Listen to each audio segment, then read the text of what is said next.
તો શાંતિ રાખ ને.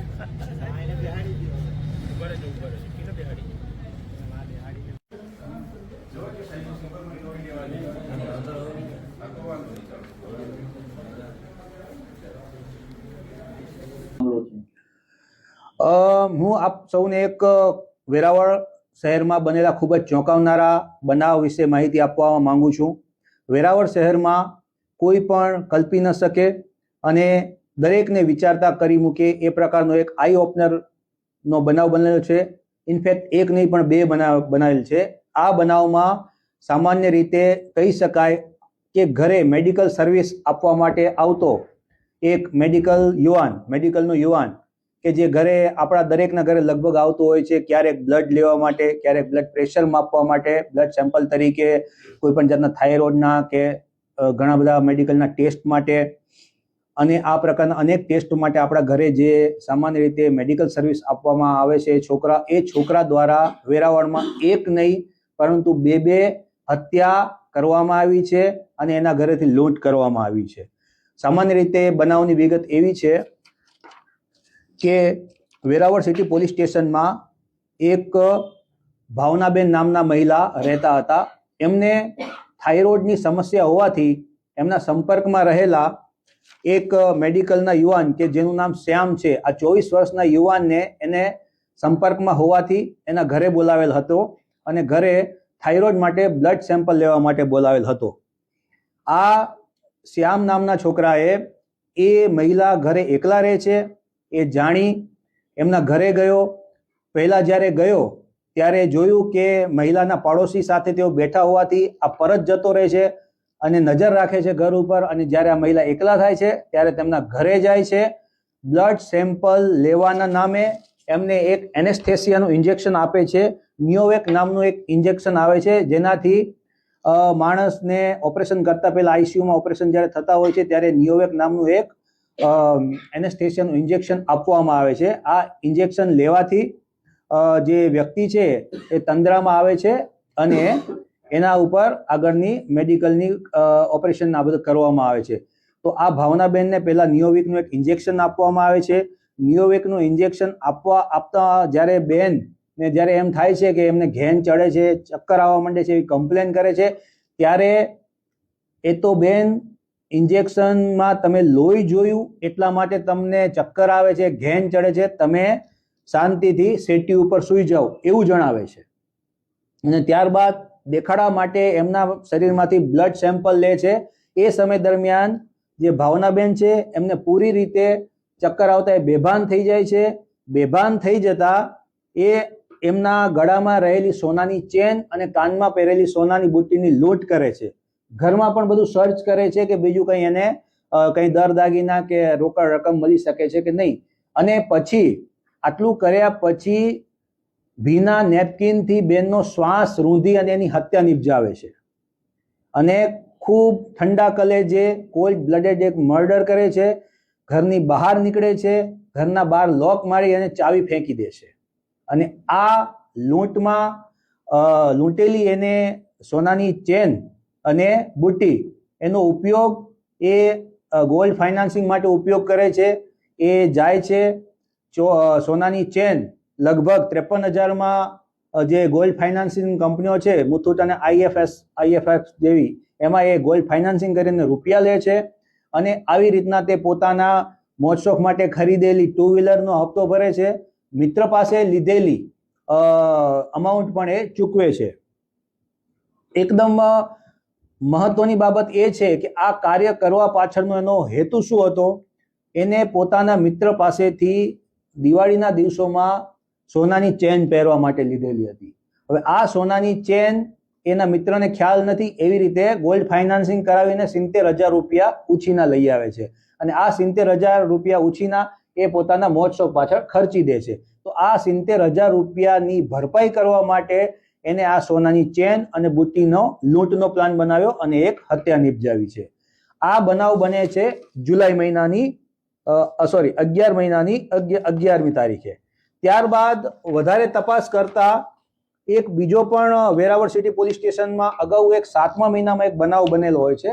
એમાં અભિષેક નામનો એક યુવાન કે જે 30 થી 35 વર્ષની ઉંમરનો એક યંગ યુવાન છે, એ કોઈ પણ રીતે આ વ્યક્તિના સંપર્કમાં આવેલો હશે, જે આપણો આરોપી છે શ્યામ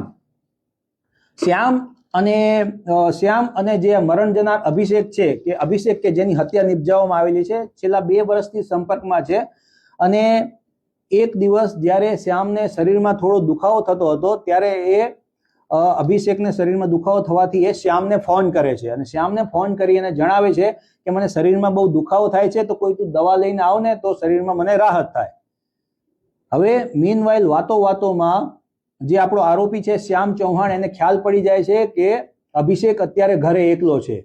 એ સમયનો અને સંજોગોનો ફાયદો ઉઠાવે છે અને એના ઘરે જાય છે અને બંને જણા જ્યારે આ ઓફર કરે છે, ઘરે જાય છે, ઠંડુ પીવાની ઓફર કરે છે, ત્યારે સામાન્ય રીતે ઘરે મહેમાન આવે તો આપણે જેવી રીતે આવભગત કરતા હોય, ચા પાણી પૂછતા હોય, એવું એને જ્યારે ચા પાણીનું પૂછે ત્યારે ઠંડુ છે એમાં ધ્યાન ન હોય, અભિષેકનું ધ્યાન ન હોય, એવી રીતે મોર્ફિનની 10 ગોળીઓ એમાં ઠંડા પીણામાં એ ભેળવી દે છે અને પેલાને પીવરાવી દે છે. આ પીવરાવા પાછળનું કારણ અગાઉ જેમ એને સોનાની લૂંટ કરી હતી એવું જ હતું. એની જે સોનાની વીંટી જે હાથમાં પહેરેલી હતી, એ વીંટી લૂંટવાની દાનતે અને ઘેનયુક્ત ઠંડુ પીણું પીવરાવે છે. આ પરિસ્થિતિમાં જ્યારે શ્યામ જોવે છે કે અભિષેક બેભાન થઈ જાય છે, તો ત્યારે ખોટું એને CPR આપવાનું અને એનો જીવ બચાવવાની અથવા એને હેલ્પફુલ થતો એવા બધા જ નાટક કરે છે. ત્યારબાદ એને એમ થાય છે કે આ એકદમ બેભાન થઈ જાય છે, કારણ કે અભિષેક સતત ફરિયાદ કરતો હોય છે કે એનો જીવ મૂંઝાય છે, એને જીવ જતો હોય એવી ફિલિંગ થાય, કારણ કે 10 મોર્ફિનની ગોળીઓ એમાં નાખી દીધેલી હોય છે. પછી એને એમ થાય છે કે હવે બેભાન થઈ ગયો છે, ત્યારે પાછો એને ફિનાઇલ પીવરાવવાની પણ કોશિશ કરે છે કે જેથી એ એવું દર્શાવી શકે કે આને ફિનાઇલ પીને સુસાઇડ કરેલો છે. ફિનાઇલ પી લે છે, પછી પાછો એના ઘરમાં સર્ચ કરે છે તો 20,000 રૂપિયા રોકડા એ લૂંટી લે છે, હાથમાં પહેરેલી સોનાની વીંટી પણ લૂંટી લે છે અને બાજુમાં પડેલું તકિયું એ મોઢા ઉપર એનો શ્વાસ રૂંધીને એની હત્યા નિપજાવે છે. અને આવી રીતે એના મિત્ર અભિષેક કે જે એનું મર્ડર કરે છે, ખૂબ જ ઠંડા કલે જે કોલ્ડ બ્લડેડ મર્ડર કરે છે, આ બીજું એનું મર્ડર કરી 20,000 રૂપિયા કેશ અને સોનાની વીંટી આ લઈ જાય છે.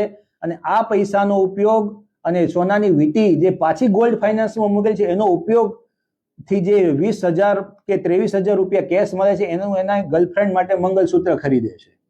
તો આમ એક 24 વર્ષનો શ્યામ ચૌહાણ નામનો યુવાન કે જે એક સાથે 2 મર્ડર નિપજાવે છે. આપણા ઘરે મેડિકલ સર્વિસ માટે આવતા યુવાનો કોણ હોય છે આપણે જાણતા નથી હોતા, કોઈ પૂછવાની પણ આપણે તસ્દી લેતા હોતા નથી.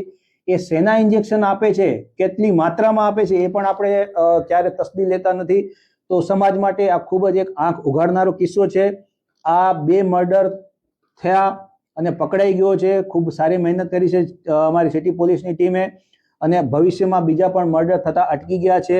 આ એટલો ઠંડા કલે જે એને મર્ડર નિપજાવ્યા છે, એને કોઈ પણ જાતનો કોઈ પસ્તાવો નથી, માત્ર પોતાના મોજશોખ પૂરા કરવા અને ઉધારી ચૂકવવા માટે આ પ્રકારના કૃત્યો કરેલા છે. તો સમાજના દરેક લોકોએ આ પ્રકારની ઘટનાઓને જાણવી જોઈએ, સમજવી જોઈએ અને જેનાથી ભવિષ્યમાં આવી ઘટનાઓ બનતી અટકી શકે. હા, હવે શ્યામ નાથાભાઈ ચૌહાણ જે આપણો આરોપી છે, 24 વર્ષનો યુવાન છે, માત્ર 10 ધોરણ પાસ છે. અગાઉ જે આપણે વેરાવળની Rokadiya hospital, Shreeji hospital, blood bank પાસે વેરાવળ અને છેલ્લે DK બારડ હોસ્પિટલમાં આ કામ કરી ચૂક્યો છે. ICUના કમ્પાઉન્ડર તરીકે આ હોસ્પિટલમાં અગાઉ કામ કરતો હતો. એટલે એનેસ્થેસિયાની પ્રોસિજર, એના ઇન્જેક્શન બધા એના હાથવગા હતા. અગાઉ એ હોસ્પિટલોમાંથી એને સુલભ હતા એટલે એને અમુક પોતાની પાસે લઈ લીધેલા છે. એટલે અમારી તમામ હોસ્પિટલોને પણ એક અપીલ છે કે તમારી પાસે કોણ તમે સ્ટાફમાં રાખો છો ICUમાં કે જેમાં એનેસ્થેસિયા જેવા ઇન્જેક્શનો હાથવગા હોય છે કે જે પ્રિસ્ક્રિપ્શન વગર મળતા પણ નથી, એ બધી દવાઓ, ઇન્જેક્શનો તમે આવા લોકોને સુલભ કરાવી દો છો, એ જાણ્યા વિના કે એનો ઉપયોગ થાય છે કે નહીં. આમાં અત્યંત એક આકર્ષક બાબત એવી છે કે આ જે નિયોવિકનું ઇન્જેક્શન છે એ પેશન્ટને આપવા માટે એને આપવામાં આવ્યું હતું, પરંતુ એ ઇન્જેક્શન જે તે પેશન્ટને એને આપ્યું નથી અને આ શખ્સે પોતાની પાસે લઈ લીધેલું છે. ડોક્ટર કે હોસ્પિટલ એ પણ તકેદારી કે ચિંતા કરી નથી કે આ ઇન્જેક્શન ક્યાં ગયું છે.